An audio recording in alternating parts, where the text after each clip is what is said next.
Will, I'm so sorry. Mercury retrograde has started. Blame it on the stars. That's me. My parents used to get whichever paper had Eva Petulengro in. Is that the guy who had the letter from, I think this was Kelvin Mackenzie, but there was famously sent a letter sacking the guy for doing the horoscopes like that started off, as you will already be aware. Comic Cut. We're looking at a panel, and we comprise a panel. There's a few of us, so the panel sees a panel, and we talk about the comics from the panel we discuss, and we call it Comic Cuts. Hello and welcome to Comic Cuts, the panel show. My name's Kev F. Sutherland. You might know me as a writer and artist for Beano, Marvel Comics, Oink, Red Dwarf, Doctor Who, Viz, and my graphic novel adaptations of Shakespeare, but chances are you probably don't. My guests today, talking comics, are Will Hodgson and Jessica Martin. Good afternoon, good evening, good morning, whatever your time zone is. Hiya, nice to see you, Kev. Nice to be on here and all of that. I have two guests with me today who've brought with them a panel from a comic or something close to that. We're going to see if we can identify it and talk about it, and maybe we and you will learn something about comics we didn't already know, or maybe we'll just show off a bit and have an enjoyable chat. Let's see. Joining me from Chippenham is Will Hodgson. How's Chippenham, Will? Oh, it's not too bad, Kev. It's like this, the sun's out. There's Chippenham folk festivals going on in a socially distanced and minimalised form, a very minimalist small folk festival in Chippenham, which is how I'd like to see it every year, to be honest with you, mate, because it grinds me tits, to be honest with you. Normally, we'd be like a wash with the Morris men and all of that and mummers of like half the country, but it's just a solely Chippenham folk festival this year. And in Chippenham, Will, you are one of the unique career trajectories, because you're the only person I know who's gone from wrestling to hairdressing via comedy. How did the wrestling start? Well, that's all kind of been over-egged a bit, because I was on a documentary where Christopher Eccleston was narrating it, and he said I'd been wrestling for 2 years. That's not the case. I went to wrestling school for a few months, and I participated in some wrestling matches. So I have done wrestling, but I never made a living out of it. I tried to get £5 for helping set the ring up, like a spare part in a battle royal. I went to a wrestling school in Trowbridge, and I did some shows for the PWA, which is the Professional Wrestling Alliance. It used to be like in a bakery upstairs. We do the training, and then it got moved to the town hall on alternate weekends to dog shows. And then we started doing the training in someone's back garden, and so in like literal backyard wrestling stuff. I was kind of genuinely worried about what sort of injuries I was going to get from it, because I was getting quite banged up quite a fair bit. All I was doing was being a spare part and being cannon fodder for guys like the 30-stone Rampage. The 30-stone Rampage? Massive 30 stone, and when he jumped on you, it hurt, mate. Yeah, well, you could suffer so many physical injuries in wrestling, so you decided to go for inflicting mental injuries instead by subjecting yourself to stand-up comedy. Yeah, it's because I sort of saw that film Man on the Moon. That was what done it. The thing about Andy Kaufman with Jim Carrey. Oh, yeah. And I didn't realise you could do stand-up like that, because I thought stand-up was just like Frank Skinner, that kind of thing, and not knocking that, but I didn't have any interest in that. So I thought, then I started trying to do stand-up, and I just ended up doing that for, I still do a bit now, so it's been the thick end of 20 years. Well, it was interesting, the things that you were interested in and wanted to talk about, because anybody who's seen Will, if you look at him now, you can see the wrestler. You don't see immediately the lover of Care Bears and My Little Pony. No, I suppose you can't see my arms. I've got this. It's all like flagged up on there, and the tattoos, I suppose. But yeah, this was the thing. What I realised from like knowing a bit more about alternative comedy was that you could include elements of like sort of performance art and that kind of thing, which that sounds really pretentious and wanky. But I was kind of influenced by not so much like what Andy Kaufman or Steve Martin were doing, like as in literally doing, but that idea that just like knowing sort of like, actually, you can just do all kinds of weird shit, and eventually there'll be like people might get into it. This led to the 2004 Perrier Best Newcomer Award. Yeah, never saw that coming. You haven't made worse decisions in your life than going to Jesters for that first time. And is that where it was? Jesters in Bristol was your first one? Yeah, died on my ass. But then that led to supporting on tour Ian Cognito, Mark Thomas. You've done on tour? Yeah, supported Cogs on tour. It was a proper like man out. It was one of them man out with a boy things, doing a tour with him, because it was basically like going on a pirate ship for like whatever. He's like Long John Silver and freaking Jim Hawkins. It was a bit like that. It was kind of piracy on the highways of Britain. Which brings us from comedy to Hepcats, the barbershop and beauty parlour. That's quite a truck driver's gear change of a career change. I wanted to get like a trade so that I didn't have to rely on stand-up. So I thought about becoming like a spark or a bricklayer or something like that, and that was never going to happen. So then I thought, why not barbering? Because there's a thing to work in, and my wife's a hairdresser and a makeup artist, so it just kind of made sense. But yeah, I never thought I'd be doing that in a million years, like even like a year before that. But again, glad I did. Talking of changing the subject, I also have with me Jessica Martin. Hello, Jessica. Hello, Kev and Will, and everybody who's out there. Wow, what an interesting, eclectic evening this is turning out to be. Well, I think we can give Will a run for his money. We've gone from wrestling to hairdressing via all those trajectories. We go from the West End stage to graphic novels. People who are most, I think, familiar with your name, Jessica Martin, are familiar with you on stage. And I certainly encountered you first as one of the voices on Spitting Image. Am I right? Yes, you're right. And in fact, my career path kind of crosses with Will's, but 20 years before. So when I graduated from uni in 1983, I got my first break performing with the likes of Rory Bremner and Harry Enfield on the alternative circuit as an impressionist. And it was really a stopgap on my way to legit fame and fortune, which is what I hoped for as an actress. I could do a few voices. And with that, I didn't even blag. It was Rory Bremner. He blagged his way on behalf of me to doing a show called News Review. So I had like Janet Porter, Margaret Thatcher, and Barbara Streisand. I had a repertoire of about 3 voices. And and I had to kind of build up on that, literally faking it till I made it. And imposter syndrome was true in all senses of the word. And I ended up getting an audition. I didn't even want the audition. The talent scouts had come to a cabaret club to watch Rory doing all his political characters. And I was doing Barbara Streisand. It's also a famous disco song.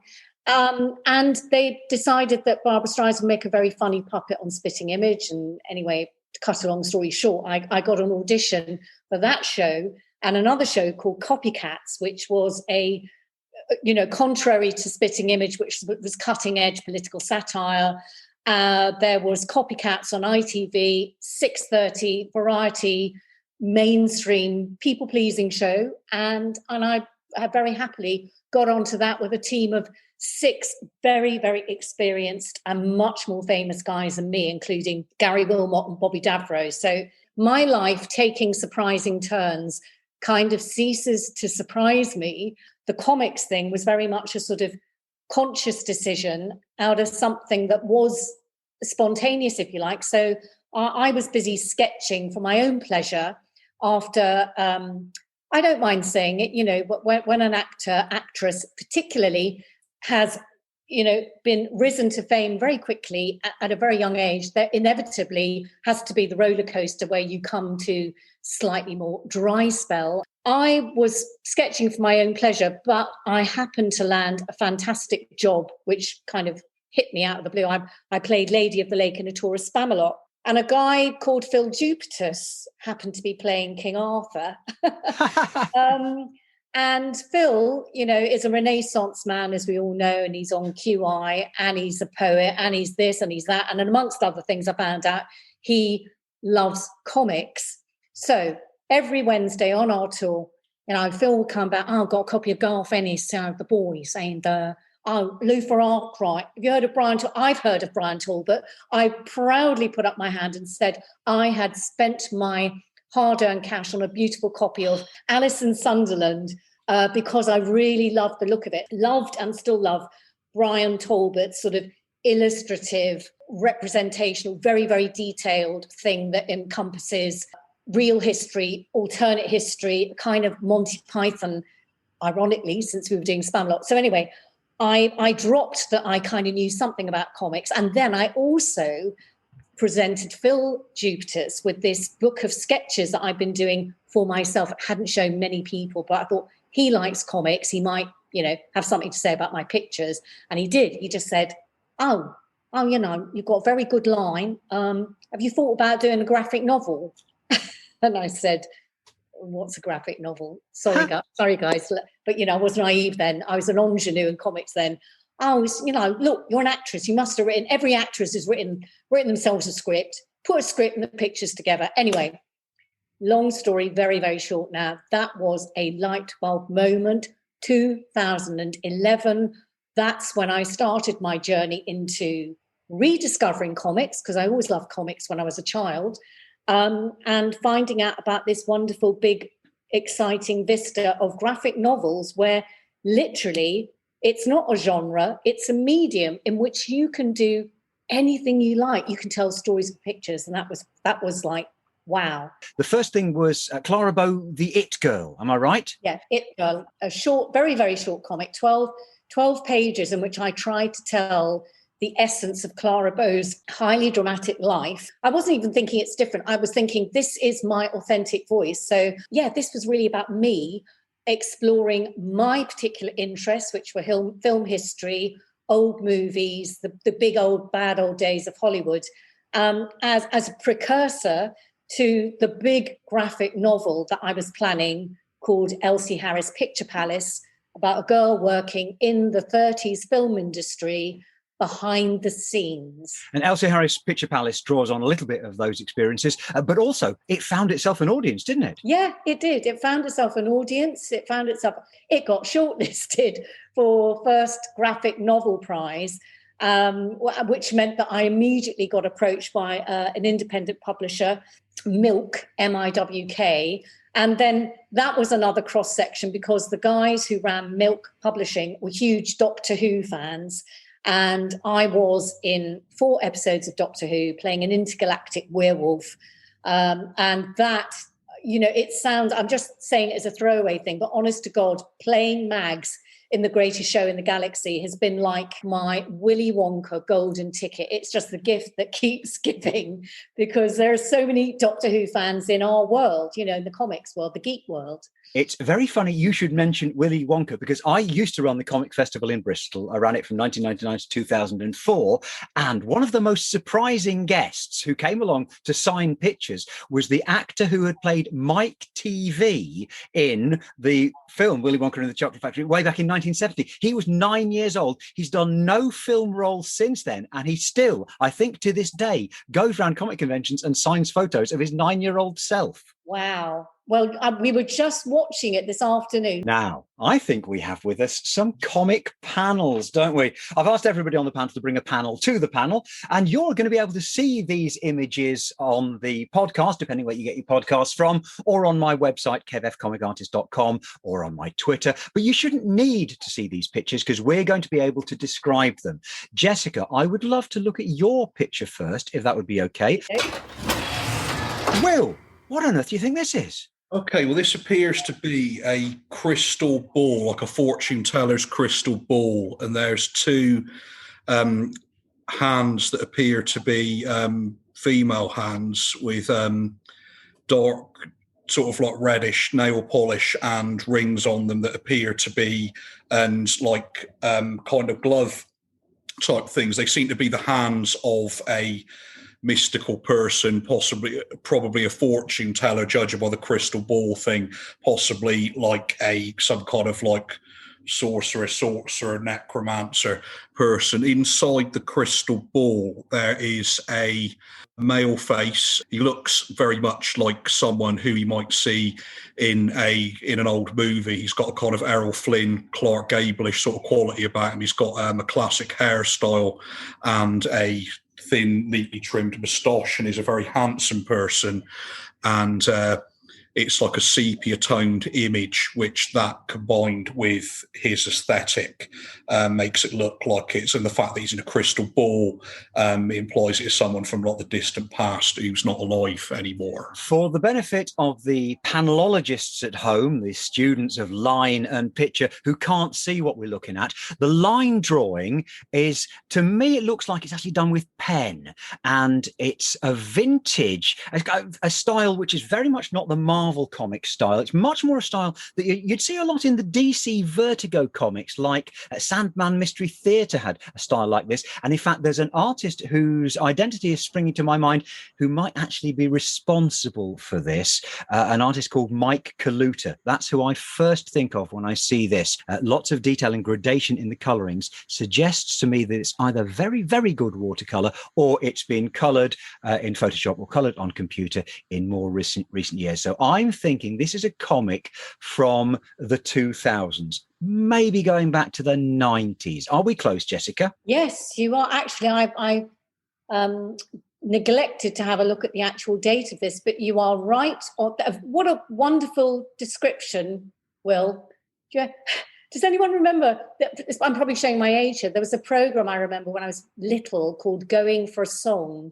Yes. Yeah, the description, both Will's description and your identification of the style and art are spot on. Have a guess at what sort of comic, sort of title do you think this might be? It looks like it's DC. The title, I'm thinking of these, there were some anthology comics that were British comics. They had reprints of DC material in them, and it was called something like Shockwave or something like that, and it compiled various kind of more kind of mature readers DC things. So that would be, if I had to have a stab with a dark guess, I'd say it was something that was compiled in Shockwave around about 1990. And my guess is that it's the artwork of Mike Kaluta, and it's from Zatanna. Am I close? Okay, wow. Well, I would say that you're both half right or three quarters right. So it is a Vertigo comic, and the artist is Michael William Kaluta. But I don't, you see, it could have been an anthology, but I have bought it as Madame Xanadu, Exodus Noir, and it's written by Matt Wagner. And I am still to this day really sad that Vertigo decided to axe this whole line of stories, because I've since managed to get my hands on another Madame Xanadu with different artists attached to it. But I thought, wow, what a wonderful premise. So the premise is the hands, as you so rightly identified, Will, belong to the tarot reader, Madame Xanadu, who's based somewhere in Los Angeles and Hollywood in the 1940s or any time in history, because she's obviously reincarnated in this wonderful comic. This was one of the first comics I picked up when Phil Jupiters had uttered the magic words graphic novel. So I went to the bookshelf and I bought two books, both of them Vertigo. One was Fables and the other was Madame Xanadu. And I then avidly researched, because you can see why this appeals to me. Will, you described the face as being, it is like Errol Flynn, but I think of Don Amici. So for the film buffs out there, Don Amici and also Cesar Romero, they were the Latino 1930s movie stars. And, you know, as Kev rightly pointed out, my interest in terms of what I produce in comic form is hails from, you know, it's harking back to the golden days of Hollywood and entertainment. And before the podcast started, I had mentioned something about Mercury retrograde. And I am kind of into things of an esoteric, magical nature. So this whole Madame Xanadu, this idea of this tarot reader who sort of investigates horrible, grisly, very Vertigo-esque, you know, murders and things, it just kind of floated my boat. Well, also, something like tarot, it really lends itself to comics, doesn't it? Because tarot cards are, in a random order, a comic strip of a sort. They are, absolutely. And I'm a self-confessed, I'm an addict to YouTube. I will listen and watch my tarot readings by about 6 different readers. And I know it's all, people say it's BS or whatever, but I love the storytelling skill. I mean, these people, you might call them snake oil salesmen, but the way that they can read things into a picture is the same way. It's like when people are reading comics. Yes, there are words on the page and the picture says something, but everyone will take something different from the comic.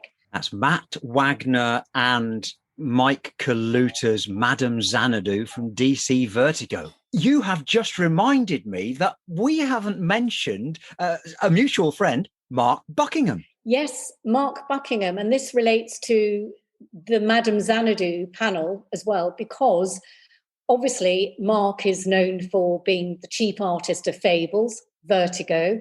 Madame Xanadu is Vertigo. And I was cheeky enough to approach Mark at, there was a Vertigo panel at the London Film and Comic Con when I was first starting out. And I was showing off these initial pages that I created for Elsie Harris Picture Palace. And I remember I was very nervous, but I thought, I've got to meet Mark Buckingham. I've got to find out if I'm on this wild goose chase, if I could be a contender. And he very, very sweetly had a look at these very, very rudimentary pages I'd created for the book. And he just said, these are lovely. He said, you understand narrative. He said, you know how to tell a story, which is very polite because, you know, he didn't say anything about the art. But what I'm finding out is, you know, in comics, actually, it is the ability to tell a story sequentially is of primary importance, and all the rest you can you know, build up skills, etc. And with that, he aligned himself with me and he said he would help me, and he did help me, and he's been my mentor and my friend in comics ever since then. So yes. Well, hello, Mark, if you're listening. Hello, Mark. Well, I think we've got to find out what Will's bought with him. Our second image is up on the screen, and quite the contrast. If you can't see the picture at home, don't worry. It's on the website. It should be wherever you get your podcasts from. But you shouldn't need to be able to see it because Jessica is about to describe it. What are we looking at? Okay, so we're looking at a rectangular, let's say, portrait format panel with a man looking out from a bedroom door. We know it's a bedroom door because there's a lady towards the back of him in a pair of red pajamas with a very revealing, I was going to say décolleté, but it's her back. So it's a cheeky back with a V cut into these. They're not baby doll because she's actually got pajama bottoms, but kind of slightly baby doll-esque style of pajama, and a kind of Veronica Lake, but brunette hairstyle. So I'm thinking actually it's not 40s. I'm thinking this is a 1950s comic. And there's a giveaway at the bottom of the panel, bottom right hand, we have the Superman insignia, and it says the end in the scroll format. But it's not Superman. Don't worry, it's not Superman peeking around the doorway. It's somebody he's devilish because he's got the widow's peak hair and the white streaks, a bit like the Master in Doctor Who. And he's got the tash. He's got a wicked tash, and he's winking and he's saying, "What do you think?" Well, what do we think from that single? What's gone on in that bedroom? Oh my goodness! I'll tell you, we've had two pictures in a row with suave, debonair, very trimmed moustaches. Jessica suggesting this could be the 1950s. I think it has to be much later, simply because it's suggesting that these people are about to go to bed together, which didn't happen in the 1950s. How anybody was born in the immediate post-war period has always puzzled me, because my parents convinced me that sex wasn't invented until long after 1963. This image, for the benefit of the panelologists at home who study line and the way these things are put together, is drawn in, again, I would say, a style you'd see very popularly in DC Comics. DC Comics from the 80s, 90s and 2000s. The colouring is very DC from the 90s onwards. It's been done in computer. The Superman logo is a giveaway. The woman in the picture looks like she could be Wonder Woman, except she's wearing no superhero costume, but she's got the black hair, although she's got quite a, not quite evil, but slightly lascivious look on her face. Basically, they're about to do it. They're going to do the deed, and they're going to do the deed in a comic. So I think we've got to be talking after the late 80s, when sex arrived in comics. Jessica, would you like to have a stab in the dark and guess what comic this could be from? Well, I'm stating the obvious here, but I'm just going to say Superman, but I don't know which story it is. I see now where you're coming from with the, we're past the Will Hayes Code and people are in the bedroom, so things are happening.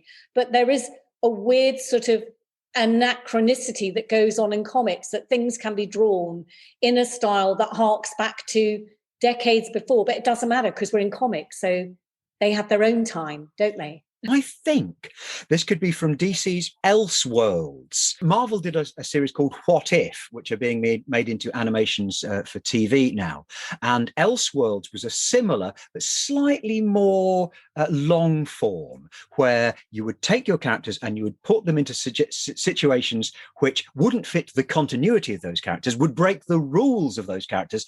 But on the other hand, were the ideas that writers cannot resist. What if Superman hadn't had his powers? This looks like what if Superman grew a moustache, grew Stan Lee's hair, and then had it off with Wonder Woman. Will, put us out of our misery. What are we looking at? You're looking at, now, with regards to the colouring, this is actually from the trade paperback version, I believe has been recoloured. So that's proviso. This is from 1986, I believe. I also should have checked the date, but this is from Whatever Happened to the Man of Tomorrow, which is Alan Moore and Kurt Swan. Oh man! So that's what was supposed to be the final adventure of the pre-crisis Superman. So Alan Moore wrote the story, and he got back Kurt Swan, who's probably like the iconic artist of the Silver Age, big Boy Scout Superman. And what we're seeing in this panel, this is a story that is one of my favourite comic stories. I think it's probably one of Alan's best things that he's written in mainstream comics. And this is I've always found this particularly a moving kind of story. It's the whole thing of Superman, his world basically becoming unglued. Friends of his are killed. His enemies come back much more dangerous and psychopathic. Even the harmless ones like the prankster, the toy man, come back. And then he takes all of his friends to the Fortress of Solitude because he realises then the next thing to happen is going to be Luthor and Brainiac. The real menaces will come back even worse as well. The framing device of the stories, this is what this panel is. The framing device is that Lois Lane is being interviewed by a journalist about the final days of Superman, and her husband is there as well, who is called Jordan Elliott. And at the end of the Superman basis, spoiler if you've not read the comics, the big bad turns out to be Mr. Mixes-Pitlick, and Superman has to kill him to save everyone. And he's so ashamed of himself that he walks into the gold kryptonite bit of the Fortress of Solitude, removes his powers, and then walks away into the North Pole to freeze to death and all of that. But in the last couple of panels, while the interview's been concluded, you see the baby that Lois Lane and Jordan Elliott have had reach into the coal that's near the fire and crush one of the bits of coal into a diamond. And then with this panel, it's then obviously clear that Superman has survived walking into the North Pole. He's got no powers anymore. He is just now a normal, non-superpower person. But look how happy he looks in that final panel. All the bad guys are vanquished. He's now just having a well-earned retirement. But also there's hope because the baby appears to have superpowers as well. So there will be another Superboy and a Superman, and the adventure will continue. So it's quite what starts off as quite a bleak thing. The thing with Alan Moore is, I think from his work, and one occasion I had a quite long chat with him about this. I was doing a gig in Northampton, and I think Alan really, although he's supposed to be the man who killed all of this and started the Dark Age, I think it was all kind of done. I think he's got a great love for the kind of cheesy black and white morality comics of the Golden and Silver Age as well. I think he really loves that kind of stuff. It's just it starts off as a bleak thing. He thinks it's a deconstruction and all of that, but it's actually quite the tone of the whole thing, although it's much edgier than the fact that it's Kurt Swan drawing it adds to it as well, because it is that Superman coming to an end. So it's like quite sort of heavy, but it's that whole thing of like, do you know what? Superman's like, that's the end of that Superman. And there's going to be a more kind of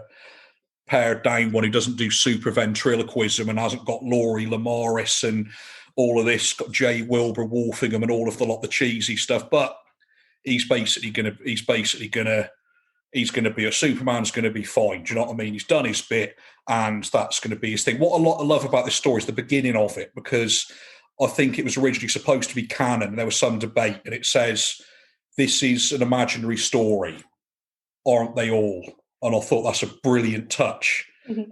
Alan Moore is a genius, I think. And I think what I really does, I love, like, obviously Watchmen and From Hell, all of that. But what I really, really like is when he gets to grips, when he dips his toe into the established superhero things like this, and things like What Do You Get for the Man Who Has Everything, when he does stuff with mainstream superheroes. I think that's when he's at his best, because it's all the stuff that I loved when I was a kid, and it's framed in things that I think about as like an adolescent to an adult. I just feel like it kind of affects me in a way, because it's those things from your childhood with kind of more emotional themes added to it. I really love his DC Universe stuff. If the reader at home hasn't encountered the story, What Do You Get for the Man Who Has Everything? It's written by Alan Moore. It's drawn by Dave Gibbons. It's available in collected editions, never out of print. It's even been made into an animated cartoon version as well, and is a splendid story you must seek out. And I'm hanging my head in shame that I didn't recognize this story, because I've got it. I read it at the time. I've read it since, and I should have instantly recognized it. What a fantastic choice. Jessica, you'll have to seek this out. Oh, definitely. What do I know about Alan Moore? Well, I haven't got a copy, but I have dipped into From Hell, and I've got a book it's by Alan Moore and Eddie Campbell, and it's a series of writings, and there's a serpent woman in it. But again, like all the things that I'm drawn to in comics, I just love the look of it, and I love the esoteric, occult nature of it. But I think I would enjoy this as well. I think he's definitely a great storyteller. And when I was trying to guess this, I was guessing at a line of comics called Elseworlds. Elseworlds, I think, probably were inspired by this book. This is called Whatever Happened to the Man of Tomorrow. Taking the conversation back, what you were saying about the man who has everything, apparently the animated episode of that is supposedly the one adaptation of Alan Moore's work that he actually likes. Well, thank you, Will. Thank you, Jessica. We've looked at Madame Xanadu by Matt Wagner and Mike Kaluta, and we've looked at Whatever Happened to the Man of Tomorrow by Alan Moore and Kurt Swan. Google those and you'll find them. As for finding us, Will, where will we find you on the socials? You can find me on @RamblingWillHodgson on Instagram, and you can also, related to comics, on @Bawdy Comics on Instagram, which is a very lo-fi erotic art zine that I do, and there's some other people from Chippenham contribute to it as well. Not safe for work, but if people were interested in that is my kind of like dipping me toe into the comic thing. But yeah, Rambling Will Hodgson on Instagram and Will Hodgson Comedian on Facebook. And listener, get Bawdy. Jessica, where do we find you on the socials? Okay, so Instagram, I'm at Jessica_Artemis, spelt ARTYMISS, all one word. I'm on Twitter at Jessica7Martin.